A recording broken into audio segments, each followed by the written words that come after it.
Hello my dear student, कैसे हैं आप सभी लोग। आप सभी का स्वागत करती हूँ आपके अपने यूट्यूब चैनल सितंबर शिल्पी क्लासेस में। फ्रेंड्स, आज जो हम लोग पढ़ेंगे राष्ट्रीय पोषण रक्त अल्पता नियंत्रण कार्यक्रम पढ़ेंगे। इसे हम NNACP भी कहते हैं। तो देखिए, पोषण संबंधी रक्त अल्पता, रक्त की कमी एक गंभीर सामुदायिक समस्या है। रक्त अल्पता पूरे देश में व्यापक है, परंतु यह प्रजनन आयु की महिला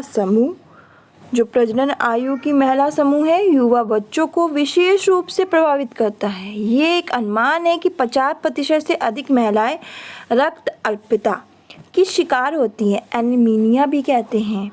लौह लवण फ्लोरिक एसिड की कमी से होने वाली रक्त अल्पता सीधे या प्रत्यक्ष रूप से 20% मात्र मृत्यु के लिए जिम्मेदार है।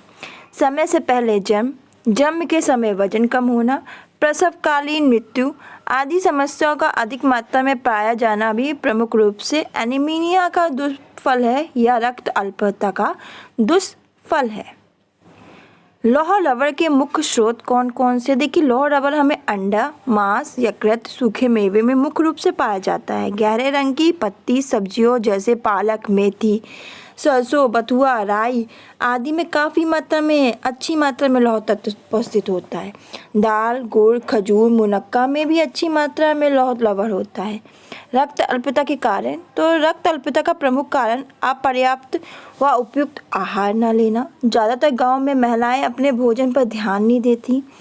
वे घर के सभी लोगों के खाना खाने के बाद बचा खाना खा लेती हैं। कम गुणवत्ता वाला आहार जैसे आहार में घी, दूध, छाछ, दही, फल, दालों आदि का कम या अनुपस्थिति रक्त अल्पता को जन्म देती है। इसका कारण महिलाओं को अपनी सेहत के प्रति सचेत न होना या गरीबी है। इसके अलावा बार बार गर्भधारण, उसके साथ स्तनपान भी रक्त अल्पता को बढ़ावा देता है। कई महिलाएं गर्भावस्था और धात्री अवस्था में कई खाद्यों को प्रतिबंधित कर देती हैं। गुड़, अमरूद आदि, इनकी वजह से होने वाले शरीर में उचित आहार न लेने से कई पोषक तत्वों की कमी हो जाती है, जिसमें लौह लवण प्रमुख है। रक्त अल्पता के कुछ कुप्रभाव हैं। देखिए, रक्त अल्पता के सबसे ज़्यादा पाया जाने वाला लक्षण आँखों, हाथों, पैरों में पीलापन, थकान, कमजोरी आदि लक्षण को अक्सर ही अनदेखा कर दिया जाता है, परंतु इसके अनेक दुष्परिणाम हैं। रक्त अल्पता शाला पूर्व बालक, स्कूल जाने वाले बच्चों में बुद्धिमत्ता की कमी को जन्म देती है। शारीरिक वृद्धि विकास को बाधित करती है। रक्त अल्पता से सभी आयु वर्ग के रोग प्रतिरोधक क्षमता कम हो जाती है। परिणाम स्वरूप क्या होता है? व्यक्ति अनेक प्रकार के संक्रमणों का आसानी शिकार हो जाता है। रक्त अल्पता में मांसपेशियां ऊर्जा का उपयोग उचित रूप से नहीं कर पाती। इस कारण से वयस्कों और किशोरों में कार्य शक्ति, शारीरिक क्षमता का कम होना देखा जाता है। गर्भावस्था में रक्त अल्पता से अनेक प्रकार की समस्या उत्पन्न होती हैं, जैसे बच्चों का जल्दी जन्म होना, जन्म के बाद बच्चे की मृत्यु हो जाना।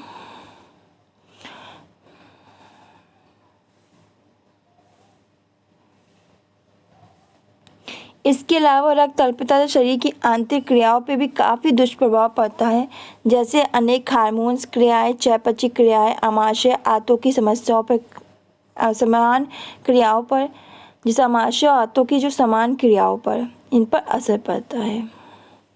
राष्ट्रीय पोषण रक्त अल्पता नियंत्रण कार्यक्रम, तो भारत में व्याप्त रक्त अल्पता की समस्या से निपटने के लिए सरकार ने चौथी पंचवर्षीय योजना के अंतर्गत 1970 में राष्ट्रीय रक्त अल्पता रोग निरोधी कार्यक्रम की शुरुआत की थी। बाद में इस कार्यक्रम कार्यप्रणाली में क्या हुआ, इसकी कार्यप्रणाली आदि में कुछ बदलाव के बाद 1989 में इसका नाम राष्ट्रीय पोषण रक्त अल्पता नियंत्रण कार्यक्रम के रूप में संशोधित किया गया। कार्यक्रम का उद्देश्य था, राष्ट्रीय पोषण रक्त अल्पता नियंत्रण कार्यक्रम का मुख्य उद्देश्य प्रजनन आय की महिलाओं, विशेष रूप से गर्भवती धात्री माताओं, पूर्वशालेय बालकों में रक्त अल्पता की व्यापकता को कम करना।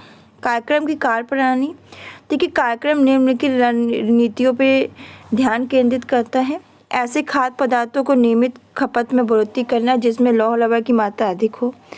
उच्च जोखिम समूह जैसे गर्भवती धात्री माताओं में लौह लवण, फोलेट पूरक सामग्री गोलियों के रूप में उपलब्ध कराना। गंभीर रूप से पीड़ित रोगियों की पहचान करना, उपचार करना। कार्यक्रम गतिविधियों का क्रियान्वयन प्राथमिक स्वास्थ्य केंद्रों उपकेंद्रों द्वारा किया जाना। प्राथमिक स्वास्थ्य केंद्रों के बहुप्रयोजन कार्यकर्ता गर्भवती धात्री,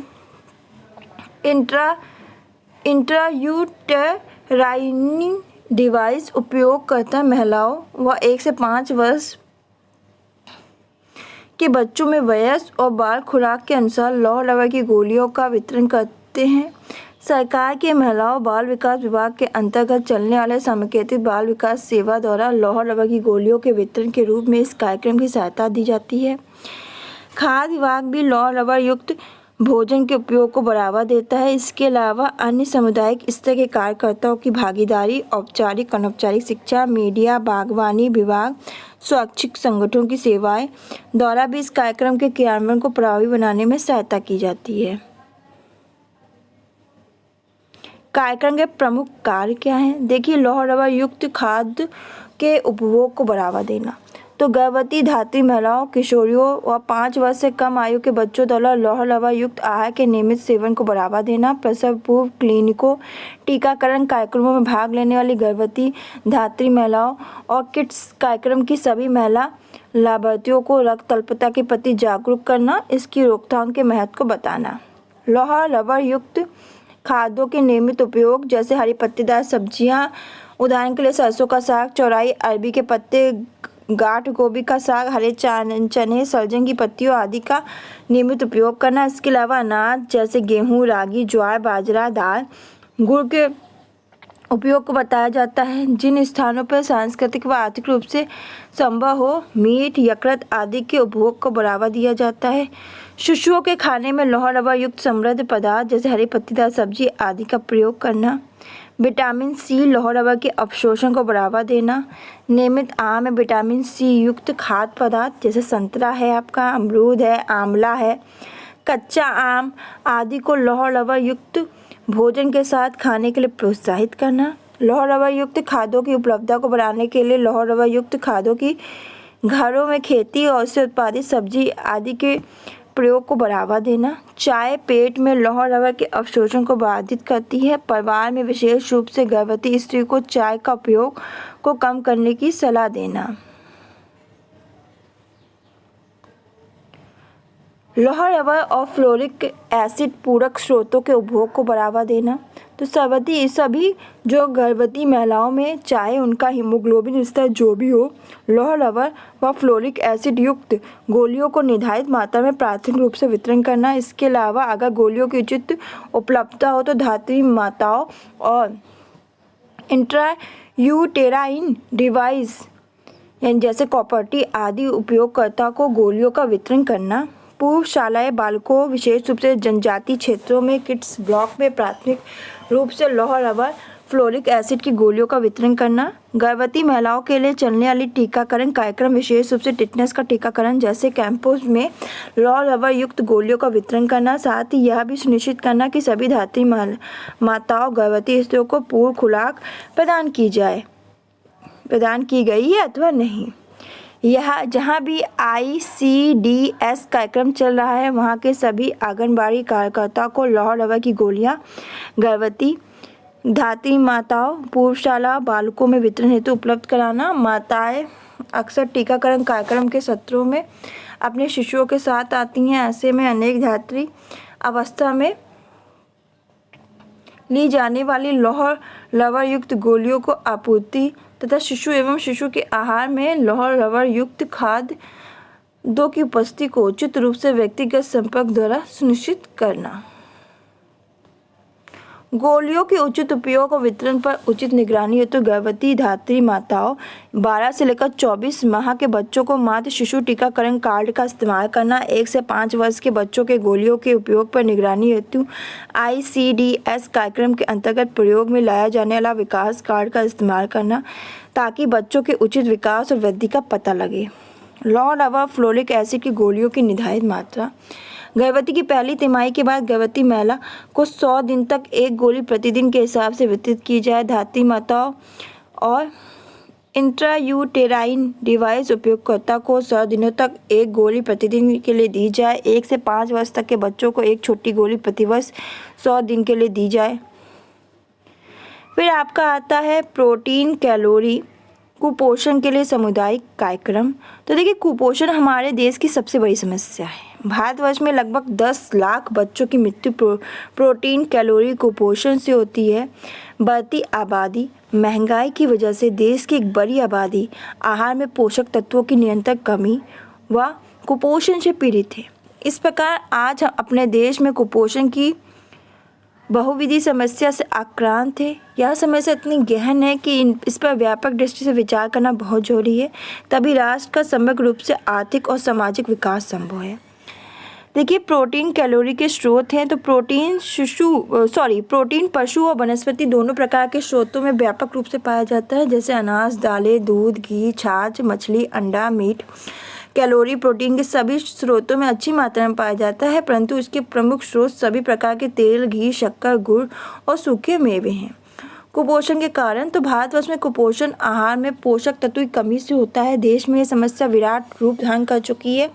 कुछ विशेष वर्ग इससे अधिक प्रभावित हैं, जैसे गर्भवती महिलाएं, धात्री महिलाएं, बच्चे। इन वर्गों को एक साधारण व्यक्ति की अपेक्षा कुछ अधिक पोषक तत्वों की आवश्यकता होती है, जिनके अभाव में वे विभिन्न पोषक तत्वों की हीनता जनित रोगों के शिकार हो जाते हैं, अर्थात कुपोषित हो जाते हैं। निर्धारित अस्वास्थ्यकर भोजन संबंधी आदतें, जनसंख्या, प्रोटीन युक्त भोजन पदार्थों के उत्पादन में कमी, अधिक प्रोटीन युक्त भोज्य पदार्थों के उत्पादन में कमी, अधिक प्रोटीन वाले भोज्य पदार्थों का समुचित वितरण न होना, अपर्याप्त भोजन, अस्वास्थ्यकर भोजन संबंधी आदतें, अशिक्षा, अज्ञानता, दूषित वातावरण, भोजन रूढ़िवादिता आदि कुपोषण के अनेक कारक हैं। कुपोषण के कुप्रभाव क्या हैं? तो देखिए, देश की लगभग आधी आबादी कुपोषण से पीड़ित है। मातृ मृत्यु दर, शिशु दर कुपोषण के कारण बढ़ गई है। महिलाओं में कुपोषण विभिन्न पोषक तत्वों की हीनता जन्य विकारों के लिए जिम्मेदार है। ऐसी महिलाएं कुपोषित शिशु को जन्म देती हैं। कुपोषित शिशु जन्म के उपरांत कई प्रकार की शारीरिक मानसिक परेशानियों से लगातार जूझने के बाद कभी भी स्वस्थ जीवन नहीं जी पाते। पोषण और स्वास्थ्य किसी भी देश के विकास का एक मापदंड होता है। देश को इस समस्या से उभरने के लिए कुपोषण का निवारण करना बहुत जरूरी है। कुपोषण का समाधान और पोषण स्तर में सुधार के लिए भारत सरकार द्वारा जन स्वास्थ्य जन कल्याण के लिए अनेक कार्यक्रम चलाए गए हैं, जिसमें से कुछ प्रमुख का विवरण इस प्रकार है। पहला है, देखिए, मध्याह्न भोजन का कार्यक्रम। तो मध्याह्न भोजन कार्यक्रम में कुपोषण से पीड़ित एक विशाल वर्ग यानी बच्चों को लाभ दिया जाता है। कार्यक्रम के नाम से ये इंगित होता है कि कार्यक्रम में बच्चों को विद्यालय में मुफ्त मध्याह्न भोजन उपलब्ध कराया जाता है। भारत में यह कार्यक्रम बहुत लोकप्रिय है। सर्वप्रथम 1960 में मद्रास के मुख्यमंत्री द्वारा बच्चों को मध्याह्न भोजन बड़े पैमाने पर वितरित कराया जाता है। बाद में इसकी सफलता के कारण ये अनेक देशों द्वारा अपनाया गया। 2001 में सुप्रीम कोर्ट सर्वोच्च न्यायालय द्वारा यह निर्णय लिया गया कि सभी सरकारी या सरकार की मदद से चलने वाले सभी प्राथमिक विद्यालयों में मध्याह्न भोजन का वितरण कराया जाए। 1995 में भारत सरकार द्वारा यह कार्यक्रम राष्ट्रीय पोषण आहार कार्यक्रम की प्राथमिकता शिक्षा सहायता हेतु शुरू किया गया। देखिए, कार्यक्रम के उद्देश्य क्या हैं? मध्याह्न भोजन कार्यक्रम के उद्देश्य हैं सभी सरकार की मदद से चलने वाले प्राइमरी 1 से 5 तक के बच्चों के पोषण स्तर को सुधारना, गरीब परिवार के बच्चों को विद्यालय आने के लिए प्रेरित करना, जिसमें न केवल उनके पोषण स्तर बल्कि शिक्षण स्तर में सुधार हो, बच्चों के विद्यालय में अनुपस्थिति दर में सुधार लाना, जो बच्चे एब्सेंट रहते हैं, जो एब्सेंट रेट है उनका उसमें सुधार लाना है। कार्यक्रम की कार्यप्रणाली क्या है? देखिए, मध्याह्न भोजन योजना को केंद्र प्रायोजित योजना के रूप में 15 अगस्त 1995 में शुरू किया गया। इसका उद्देश्य प्राथमिक शिक्षा के स्वाभाविकता को बढ़ावा देना, बच्चों में पोषण की स्थिति में सुधार करना। 28 अगस्त 2001 के उच्चतम न्यायालय द्वारा पारित आदेश के तहत मध्याह्न भोजन योजना को लागू करने के लिए हर राज्य सरकार द्वारा सभी सरकारी और सरकारी सहायता प्राप्त प्राइमरी स्कूलों में प्रतिदिन न्यूनतम 300 कैलोरी 8 से 12 ग्राम प्रोटीन युक्त भोजन कम से कम 200 दिन उपलब्ध कराना चाहिए। 1 सितंबर 2004 से इस कार्यक्रम के लाभार्थियों को पकाया हुआ भोजन दिया जाने लगा। 2006 में मध्याह्न भोजन के तहत पोषक मूल्य को बढ़ाकर 450 कैलोरी और 12 ग्राम प्रोटीन कर दिया गया।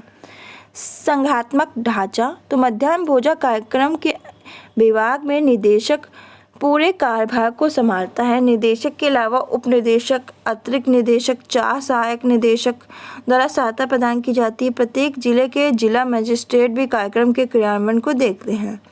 विद्यालयों की निधि का आवंटन राज्य सरकार द्वारा बजटीय निर्धारित निधि कलेक्टरों द्वारा दी जाती है। जिला कलेक्टर इसको ग्रामीण क्षेत्रों के लिए ग्राम निधि में जमा कर देते हैं। शहरी क्षेत्रों में ग्राम पंचायत, नगर निगम, नगर पालिका आदि को उचित तरीके से वितरित कर देते हैं। समुदाय की भागीदारी। कार्यक्रम के दैनिक कार्यों की निगरानी के लिए ग्राम पंचायत स्तर पर एक समिति का गठन किया जाता है, जिसमें ग्राम प्रधान, 2 महिलाएं, 2 पुरुष, स्कूल के हेडमास्टर शामिल होते हैं। सामग्री आपूर्ति प्रणाली। हेडमास्टर द्वारा सभी प्रकार के अनाज, चावल, सब्जियां आदि को उचित दामों में खरीद कर रसीद विद्यालयों के निरीक्षकों को प्रस्तुत की जाती है। इन रसीदों का भुगतान राज्य सरकार द्वारा आवंटित निधि द्वारा किया जाता है। इसके अलावा सभी प्रकार की दैनिक क्रियाओं को ग्राम प्रधान की निगरानी में किया जाता है। क्रियान्वयन का गुणवत्ता नियंत्रण। लगभग सभी राज्यों में खाद्य सामग्री के साथ सुरक्षित भंडारण जैसे बुनियादी सुविधाएं, रसोई, पीने का पानी, शौचालय, फर्नीचर, बर्तन आदि के लिए भी सहायता निधि प्रदान की जाती है। विद्यालयों के समय समय पर निरीक्षण के दौरान कुछ आवश्यक निर्देश दिए जाते हैं। रसोई की साफ सफाई, सब्जी धोने वाले निर्देश, उचित मूल्य की खरीद, सामग्री की गुणवत्ता, सील पैकेट की खरीद, आयोडीन युक्त नमक का प्रयोग, संदूषित विषाक्त भोजन से बचाव, खाने की बर्बादी से बचाव। स्वास्थ्य सेवाएं। सभी विद्यालयों में बच्चों की लंबाई, वजन के रिकॉर्ड का प्रावधान भी होता है। मध्याह्न भोजन कार्यालय में एक आहार विशेषज्ञ की भी नियुक्ति की जाती है। इस कार्यक्रम के तहत विटामिन ए, सूक्ष्म पोषक तत्वों, कृमि निरोधी दवाइयों के प्रयोग पे भी क्या किया जाता है, विचार किया जाता है। ये इम्पोर्टेंट है, यहाँ से क्वेश्चन आता भी है। तो मोस्ट इम्पॉर्टेंट हो जाता है पूरक पोषण कार्यक्रम। तो ये मोस्ट इम्पॉर्टेंट है, इसको अच्छी तरह पढ़िए। इस योजना के तहत गर्भवती महिला है, धात्री माताओं, बच्चों 0 से लेकर 6 वर्ष को आंगनबाड़ी केंद्रों में आंगनबाड़ी कार्यकर्ता, ग्राम सेविकाओं द्वारा सेवा प्रदान की जाती है। इस योजना को 1975 से 1976 में स्वास्थ्य विभाग द्वारा शुरू किया गया था। 1978 में IDDS की शुरुआत पर यह उसके अंतर्गत चलाए जाने लगा। वर्ष 2005 से यह योजना राज्य सरकार द्वारा चलाई जाती है। इसके तहत सभी लाभार्थियों को खिचड़ी, स्थानीय फल, सब्जी, चना, विभिन्न संवर्धित खाद्यों का वितरण किया जाता है। प्रोटीन कैलोरी कुपोषण से निवारण के लिए सरकार द्वारा उठाए गए कदमों से न केवल लाभार्थियों के पोषण स्तर में सुधार देखा गया, बल्कि प्राथमिक शिक्षा के प्रति रुझान में भी बढ़ोतरी आई। यह अनुमान है कि वर्ष 2009 तक पूरे देश में 13 करोड़ बच्चों ने इन कार्यक्रमों का लाभ उठाया। तो फ्रेंड्स, ये था आज की क्लास। नेक्स्ट क्लास में नेक्स्ट टॉपिक के साथ मिलेंगे। आज के लिए बस इतना ही, मिलते हैं नेक्स्ट क्लास में। धन्यवाद।